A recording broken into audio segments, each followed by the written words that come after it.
So for those who don't know, I work at a very famous park in San Diego. I do cartoon yourself, which is just like caricatures, except instead of making you look ugly, I'll make you look like The Simpsons, for example. So let me tell you about today. Instead of setting up at my usual spot, I decided to set up at a different spot, which was only 25 feet to the left, but there was nobody around me. And as soon as I set everything up and sat my little tushy down, this guy comes up. And let me describe this guy, okay? He was either a very clean homeless man or a very dirty hippie, and he comes up and he has a dirty shirt and he has dumb hair and he has a very long beard, okay? And he comes up, he's got this crazy tan and he goes, "I'm gonna be your neighbor today, bruh." I don't mind when people sit up next to me, and I don't care if other caricature artists are next to me. I don't find it as competition.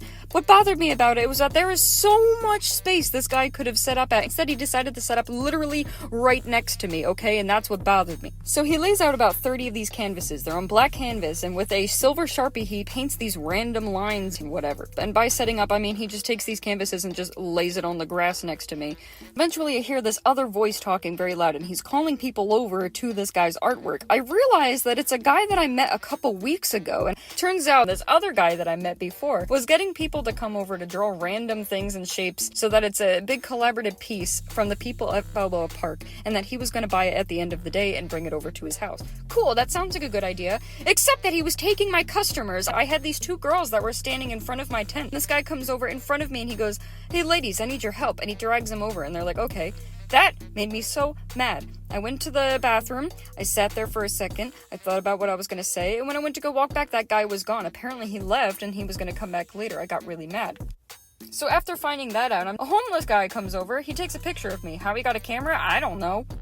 Then I had some other guy come up to me and he was talking to me about NFTs, and he was like, "Oh man, you know what, NFTs, they're so good for artists, man. They're making millions of bucks." Yeah, I lost about $300 doing it, but you know, it's like a gamble, bro. And I'm just like, and then in the midst of all of this, my actual friend, someone who dresses up as Mirabelle, came up. And I'm like, oh no, there's no spot near me because this hippie guy took the spot. You're the only person I'd rather be sitting next to. So then she had to move all the way down to the other end.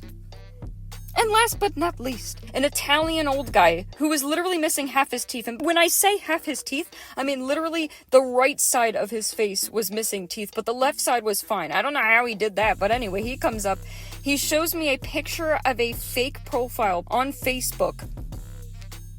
It is a very Jpegged, possibly prostitute woman, and he asked me to draw a picture of her as a mermaid. I'm finished doing it, he's very happy with it, takes a picture, and he walks away. And now here I am in my car, with a headache. That is all.